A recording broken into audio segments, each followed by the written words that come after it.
또 이렇게 평안한 중에 하나님 앞에 예배 자리에 부르시는 하나님의 은혜를 감사드리고 함께 하시는 여러분, 하나님 은혜 주시고 크신 축복 주실 줄 믿습니다. 오늘 말씀은 오로지 기도에 힘쓰더라, 이런 제목을 잡았습니다. 본문은 예수님이 승천하시고 그 후에 120명의 제자들이 모여서 하나님 앞에 열심히 기도하는 내용이 본문에 나와 있습니다. 먼저 앞부분에 보면 예수님이 승천한 사실을 9절부터 11절에 말씀을 하고 있습니다. 예수님이 올려가셨다, 9절에 말씀을 했습니다. 예수님이 올려가실 때 이 말씀을 마치신 후에 올려가셨다라고 말씀을 9절에 또 했습니다. 이 말씀이라는 것은 7절, 8절 말씀이죠. 때와 시기는 아버지께서 자기의 권한에 두셨으니 너희가 알 바 아니요 오직 성령이 너희에게 임하시면 너희가 권능을 받고 예루살렘과 온 유대와 사마리아와 땅끝까지 이르러 내 증인이 되리라.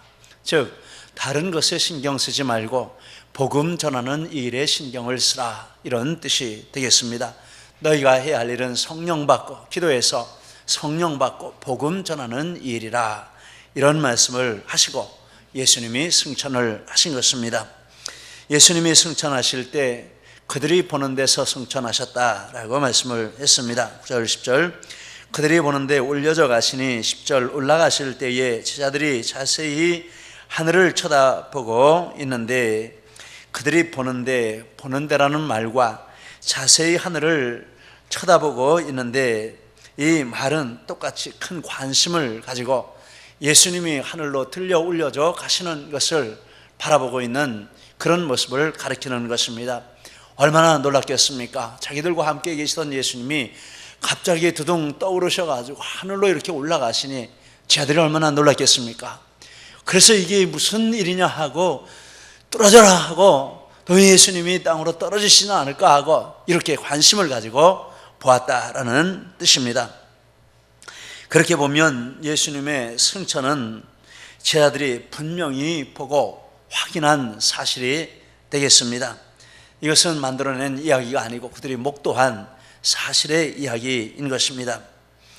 흰옷을 입은 두 사람이 그들 곁에 섰다, 10절에 말했습니다. 그들 곁에 서서 매튜엘리 목사님은 이 흰옷 입은 두 사람이 천사라, 이렇게 말씀을 했습니다. 예수님이 승천하시는 것을 마중 나온, 영접하러 나온 천사들인데 예수님께서 그 중에 두 천사를 이 제자들에게 보내셔서 내가 승천하고 있는 이것에 대해서 그 의미를 설명을 해주라, 이것이 분명한 사실인 것을 가서 알려주라, 이렇게 해서 이 천사들이 이 사람들, 제자들 곁에 왔다라고 말씀을 합니다. 히브리서 1장 14절 말씀에 모든 천사들은 섬기는 영으로서 구원받을 상속자들을 위하여 섬기라고 보내심을 받은 존재라 말했습니다. 마태복음 18장 10절에 이 소자 중에 하나도 없인 여기지 말라, 너희에게 말하노니 저희 천사들이 하늘에서 하늘에 계신 내 아버지의 얼굴을 항상 배움느니라. 우리가 잘 느끼지 못하지만 이렇게 하나님께서 천사들을 동원하셔서 하나님의 백성들을 지키시고 인도해 주시는 은혜도 있는 줄 믿습니다. 이렇게 천사들이 도우려고 왔는데 어떻게 도왔습니까? 천사들이 제자들에게 말하기를 어찌하여 서서 하늘을 쳐다보고 있느냐, 너희 가운데서 올려주신 이 예수는 너희가 하늘로 가심을 본 그대로 오시리라, 이렇게 말씀을 했습니다. 11절 말씀입니다. 예수님의 승천에 대해서 말씀을 하신 것입니다. 예수님은 성경에 기록된 대로 승천하시는 것이고 너희에게 예전에 말씀하신 대로 승천하시는 것이고 또 성경에 메시아가 재림한다고 말씀하셨는데 다시 재림하실 것이라, 이렇게 말씀을 했습니다. 너희가 가심을 본 그대로 다시 오실 것이라. 이 천사들이 가르쳐준 말을 통해서 예수님의 재림을 이렇게 정리해 보았습니다. 첫째, 너희 가운데서 하늘로 올려지신 이 예수는 승천하신 예수이시기도 하면서 초림하신 예수님이시다 하는 사실을 알 수 있습니다. 지금 초림하신 그 예수님이 하늘로 올려지시고 계시는 것입니다. 승천하시는 것입니다. 그리고 초림하신 예수님이 성경에 기록된 대로 하늘로 올라가신다라는 말씀은 그 전에 예수님에 대해서 하신 말씀들이 다 진리이고 사실인 것을 증명하는 것입니다. 보증하는 것입니다. 즉 예수님의 성육신, 예수님의 십자가 대속의 죽으심, 예수님의 죄와 사망을 이기시고 부활하심, 이런 것들도 역시 그 말씀대로 진리이고 사실이라는 것을 이 승천이 사실이라는 말 가운데 담아서 말씀을 하시는 것입니다. 우리는 그런 줄 믿습니다. 그리고 예수님이 다시 오신다는 그 말씀은 재림하신다는 말씀인데, 예수님이 다시 오시는데 하늘로 가심을 본 그대로 다시 오신다라고 말씀을 했습니다. 그들이 보는 가운데서 올려주신 그 모습대로 다시 오신다라고 말씀을 했습니다. 본 그대로 오시기 때문에 가시적으로 눈에 보이게 올라가신 그분이, 승천하신 그분이 그 모습으로 이 세상에 다시 재림을 하신다라는 뜻입니다. 그런데 다른 곳에 보면 이것을 좀 더 구체적으로 말씀을 해줍니다. 마태복음 24장 30절에 그때의 땅에 모든 족속들이 통곡하며 그들의 인자가 구름을 타고 능력과 큰 영광으로 오는 것을 보리라. 동서남북 모든 나라 모든 민족이 예수님이 초림하실 때는 아무도 모르게 소수만 알게 이렇게 오셨지만, 예수님이 재림하실 때는 모든 민족 모든 나라 모든 사람이 그 눈으로 볼 수 있도록 오신다라고 말씀을 했습니다. 이 말씀이 품고 있는 또 하나의 뜻은, 그렇기 때문에 영적 재림이나 비밀 재림이나 제2의 예수의 재림이나 이런 것들이 있을 수 없다라는 것입니다. 마가복음 13장 21절 22절 보라, 그리스도가 여기 있다, 보라 저기 있다 하여도 믿지 말라. 거짓 그리스도들과 거짓 선자들이 일어나 이적과 기사를 행하여 할 수만 있으면 택하신 자들을 미혹하리라 라고 했습니다. 여러분, 이 진리를 분명하게 이해하시고 믿으시기를 축복합니다. 예수님이 초림하신 것 우리는 믿습니다. 하나님이신데 사람이 되어서 사람 몸을 입고 이 땅에 구속자로 오신 것을 믿습니다. 그분이 십자가에 달리셔서 우리 죄를 대속하신 것을 믿습니다. 그분이 죄와 사망의 권세를 이기고 부활하신 것을 믿습니다. 그분이 승천하신 것을 믿습니다. 그분이 또 다시 오실 것을 우리는 분명하게 믿습니다. 예수님을 믿는다라는 말에 그 뼈대가 이것입니다. 이것 없이 예수님 믿는다 이렇게 말할 수 없습니다. 이것 없이 예수님을 믿으면 잘못 믿는 것입니다. 우리는 이 진리를 분명하게 하시기를 축복합니다. 그런데 두 천사가 예수님의 재림에 대해서 여러 가지를 말했지만 말하지 않은 것이 있습니다. 재림의 때에 대해서 말하지 않았습니다. 재림의 날짜나 재림의 시간이나 재림의 횟수나 몇 년도에 오신다 이런 거 말하지 않았습니다. 왜 말하지 않았을까요? 몰라서 말 못하는 것입니다. 마가복음 13장 32절 그날과 그때는 아무도 모르나니 하늘에 있는 천사들도 아들도 모르고 아버지만 아시느니라. 여러분, 그래서 재림의 횟수나 뭐 날이나 때나 이런 거 말하는 사람이 있으면 다 가짜인 줄 아시기를 바랍니다. 예수님 자신도 이 땅에 계실 때 나도 모른다, 진짜 모르셨는지 아셨는지 모르지만 그렇게 하나님의 주권에 맡기시는 그런 태도를 가지고 계셨습니다. 그런데 죄인인 인간이 어떻게 그 날짜를 말하고 그 시간을 말하고 그 횟수를 말할 수 있다? 어리석은 짓입니다. 이런 것으로 예수님의 재림에 대해서 우리는 분명하게 알 수가 있습니다. 그리고 구름이 예수님을 가려서 보이지 않게 했다 9절에 말씀했습니다. 이것은 예수님의 승천에 대해서 더 이상 알 필요도 없고 또 예수님이 승천하신 그곳에 의미를 두거나 뜻을 두고 거기에 머물러 있을 이유도 없다라는 것입니다. 그 대신에 이제는 가서 기도해서 성령 받고 그리고 나가서 이 예수님의 이 진리를 전하라 라는 뜻인 줄 믿습니다. 그래서 제자들이 감람원에서 예루살렘으로 돌아왔고 그들이 유하는 다락방에 올라갔습니다. 12절 13절 말씀입니다. 감람원은 예수님이 승천하신 곳입니다. 그런데 예수님이 승천하시기 전에 이 감람원과 깊은 관계가 있으십니다. 어떤 관계가 있습니까? 예수님은 이 감람원에서 승천하시기 전에 십자가를 앞에 놓고 하나님 앞에 처절하게 기도하면서 기도로 승리하신 자리가 바로 이 감람원입니다. 겟세마네는 기름을 짜는 틀이라는 뜻입니다. 그러니까 감람원이 좀 넓다면 겟세마네는 그곳에서 한 장소죠. 어쨌거나 예수님이 감람원에서 기도를 하신 것입니다. 십자가를 지는 이 문제를 놓고 하나님 앞에 처절하게 기도하시고 그 기도로 승리하시고 그리고 십자가를 지셨습니다. 누가복음 22장 44절, 예수께서 힘쓰고 애써 더욱 간절히 기도하시니 땀이 땅에 떨어지는 핏방울같이 되더라. 히브리서 5장 7절, 그는 육체에 계실 때에 자기를 죽음에서 능히 구원하실 이에게 심한 통곡과 눈물로 간구와 소원을 올렸고 그의 경건하심으로 말미암아 들으심을 얻었느니라. 여기서 예수님이 기도로 승리하시고 하나님이 주시는 능력을 받으시고 그리고 십자가를 지시고 승리하시는 이런 역사가 이 기도의 자리에서 일어났다라는 것입니다. 그런데 놀라운 일은 예수님의 그 기도로 승리하신 자리가 승천하시는 자리가 되었다 하는 그런 잃지 않은 것을 볼 수 있습니다. 여러분, 기도의 자리는 이런 하나님의 역사가 나타나는 자리인 줄 우리도 분명하게 믿습니다. 그리고 제 아들은 예루살렘에 돌아와서 자기들이 유하는 다락으로 올라갔습니다. 다락방은 주거와 식당용으로 쓰는 2층을 말하는데 큰 방은 수십 명이 들어갈 수도 있고 또 더 큰 방은 100명도 들어갈 수 있는 그런 크기라고 합니다. 그런데 여기 보니까 그들이 유한다라고 했는데 유한다라는 말은 거기에 산다라는 뜻입니다. 오랫동안 머물러 있고 거기에 살 때 이 단어를 쓰는 것입니다. 그러니까 그들이 유한다라고 했으니까 이 제자들이 거기에 살다시피 하면서 거기 머물면서 이렇게 함께 공동체 생활을 했다라는 것이죠. 거기에 올라갔습니다. 예수님이 부활하시고 40일 동안 제자들에게 나타나셨는데 아마 거기를 근거지로 삼아서 제자들이 살았을 수도 있습니다. 그리고 열흘 동안 거기서 전심으로 기도하는 그런 용도로 그 다락방을 썼습니다. 그러면 이 다락방은 누구의 것입니까? 이 다락방은 마리아라는 여인의 것입니다. 사도행전 12장 12절, 그런데 이 마리아가 그 자기의 다락방을 교회가 쓰도록 이렇게 헌신을 한 것이죠.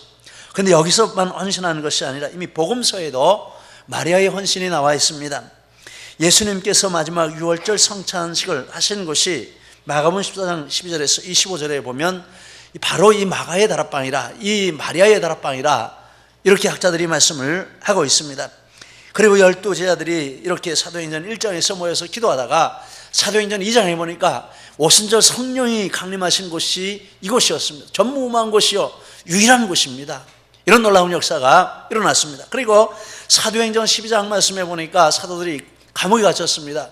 야고보가 순교를 당했습니다. 베드로도 내일 죽인다고 합니다. 그런데 성도들이 이 마리아의 다락방에 모여서 하나님 앞에 전심으로 기도할 때 하나님의 그 기도를 들으시고 베드로를 추록시켜 주시는 기적이 일어났다 하는 기록이 거기에 나와 있습니다. 마리아가 이렇게 헌신을 할 때 하나님이 귀하게 그 공간을 사용해 주신 것을 볼 수 있습니다. 그런데 마리아의 헌신의 열매가 얼마나 되나 무엇인가 이런 것을 생각하며 찾아보았습니다. 먼저 사도행전 12장 12절에 보면 마리아의 아들이 나오고 있는데 마리아의 아들이 마가라는 사람입니다. 마가의 어머니 마리아의 다락방이라 이렇게 말했습니다. 골로새서 4장 10절에 보면 마가는 바나바의 생질이라고 했습니다. 그냥 조카라고 하면 되지 왜 생질이라는 생소한 단어를 썼냐 알아보니까 생질은 누나의 아들을 생질이라 이렇게 부른다고 했습니다. 그러니까 누나의 아들이 마가고 마가의 외삼촌이 바나바입니다. 이런 관계입니다. 그런데 사도행전 4장 36절에 보니까 바나바의 본명이 그 바나바가 아니고 요셉이라는 본명이었습니다. 요셉인데 사도들이 바나바라는 이름을 지어줬습니다. 바나바는 권위하는 사람, 탁월한 설득자 이런 뜻이 있습니다. 리빙 바이블에 보니까 더 프리처라 있습니다. 그 설교자. 그러니까 이 예루살렘 초대교회의 설교자 그러면은 다른 사람 생각하는 것이 아니라 바나바를 생각할 정도로 그렇게 탁월한 말씀 사역자였다 하는 뜻입니다. 사도행전 4장 37절에 보면 이 바나바가 밭을 팔아서 사도들 발 앞에 놓았다라고 했습니다. 밭이 얼마나 큰지 모르지만은 여러분 땅덩어리를 팔아서 하나님 앞에 바친다는 거 오늘날도 쉬운 일 아닙니다. 아무나 못합니다. 근데 그렇게 헌신을 했습니다. 사도행전 11장에 보면 안디옥의 교회가 세워졌는데 예루살렘 교회가 대표자를 보냈습니다. 누구를 보냈을까요? 바나바를 보냈습니다. 그런데 바나바는 마음이 착하고 성령이 충만한 사람이기 때문에 가서 안디옥 교회를 크게 부흥시켰다, 이런 말씀이 있습니다. 사도행전 13장에 보면 이 안디옥 교회가 부흥해서 선교사를 파송했습니다. 참 놀라운 일이죠. 선교사를 파송했는데 두 사람을 파송했는데 그 중에 한 사람이 바나바였습니다. 기독교 역사상 첫 번째 선교사로 이 바나바가 바울과 더불어서 선교사로 파송을 받는 이런 놀라운 일이 있었습니다. 그리고 13장, 사도행전 13장서부터 14장에 보면 바나바를 사도라고 부릅니다.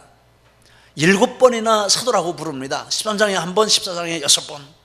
두 사도가, 바울은 사도죠. 근데 바나바는 사도가 아닙니다. 그런데 이렇게 사도라고 성경에 기록되는 것은 사도와 방불한 권위와 영적인 능력을 가지고 있었다라는 뜻이죠. 이처럼 위대하게 이 바나바가 하나님 앞에 쓰임을 받았습니다. 그리고 사도행전 13장 5절에 보면 바나바와 바울이 선교사로 나갈 때 바나바가 마가, 요한이라고도 불리우는데 이 마가를 데리고 자기 조카를 데리고 간 거죠. 데리고 갔는데 마가가 중간에 너무 힘들어서 포기하고 돌아왔습니다. 사도행전 15장에 보니까 2차 전도 여행을 떠나는데 바울이 마가 못 데리고 간다 이렇게 했습니다. 가다가 중간에 포기한 사람을 또 데리고 갈 수가 없다. 그러니까 바나바가 당신이 못 데리고 간다면 우리 서로 따로 선교합시다, 이렇게 극단적인 방법을 선택하면서까지 마가를 데리고 바나바는 따로 선교사로 다른 곳으로 갔습니다. 그런데 뒤에 보면 베드로가 마가를 부르는데 내 아들이라 이렇게 불렀습니다. 베드로전서 5장 13절. 바울도 나중에 마가를 나의 유익한 동역자라 이렇게 칭찬을 했습니다. 빌레몬서 1장 24절, 디모데후서 4장 11절. 한 걸음 더 나가서 마가는 성경까지 썼습니다. 무슨 성경 썼습니까? 이 마가복음을 썼습니다. 마가복음은 사복음서 중에서 다 중요하지만 정말 성경을 연구하는 분들이 중요하게 생각하는 복음서입니다. 참 놀랍지 않습니까? 이런 추리를 해봤습니다. 마리아의 헌신은 복음서부터 이어진 것이니까 마리아가 먼저 예수님을 믿고 이렇게 아름다운 헌신을 했고, 그리고 마리아가 자기 여동생을 전도해서 그렇게 자기 못지않은 아름다운 헌신을 하는 사람으로 키웠고, 그리고 그 마리아의 여동생 바나바가 자기 조카를, 실수하고 넘어지는 조카를 끝까지 붙들고 인내해서 이런 위대한 사도들 사이에 위대한 인물로 키웠고, 그리고 성경까지 기록하게 하는 이런 자리에 세웠다. 헌신과 축복의 연결고리가 마리아와 바나바와 마가로 이어지는 이런 것을 보게 됩니다. 우리도 가족적으로 또 교회적으로 이렇게 위대하게 쓰임받으면 얼마나 감사할까, 이런 생각을 해보았습니다. 우리 중에 이런 가정들, 이런 가문들이 많이 나오시기를 예수님 이름으로 축복합니다. 그리고 11사도 여자들, 예수님 가족 중에 가족들이 모여서 오로지 기도에 힘썼다는 내용이 13절에서 15절에 나오고 있습니다. 이 기도 모임에 사도들과 여자들과 예수님의 가족이 참석했습니다. 예수님이 승천하신 감람원에서 예루살렘의 이 다락방까지는 먼 거리가 아닙니다. 그래서 거기 와서 이렇게 기도 모임을 시작했는데, 사도행전 우리가 읽은 말씀 12절에 보니까 그 거리가 가까워서 안식일에 가기 알맞은 길이라 이렇게 설명이 나와 있습니다. 안식일은 보통 1km 이상을 벗어나지 못한다고 합니다.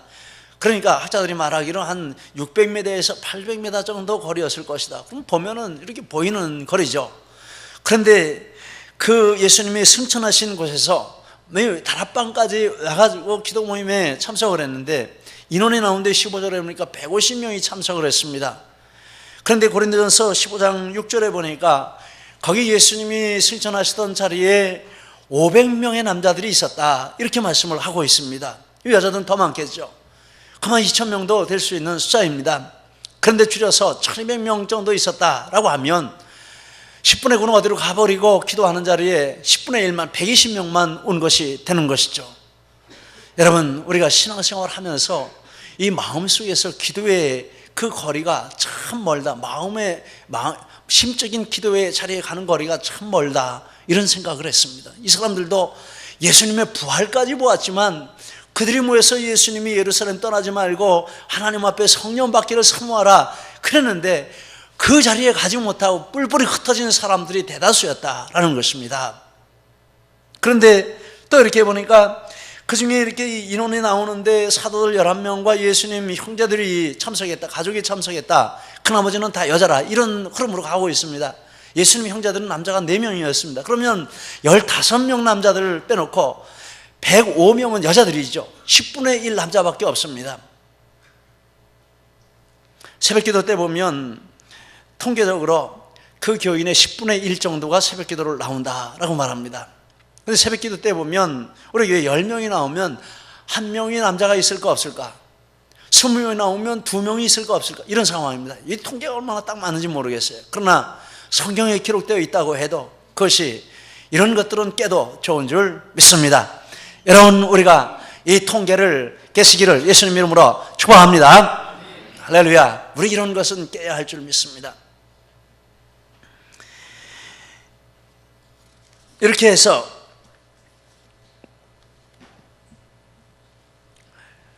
사도들의 이런 10분의 1, 그 중에도 남자는 정말 극소수가 20분의 1도 안 되는 이런 소수가 참석을 했는데, 근데 이상한 일이 있습니다.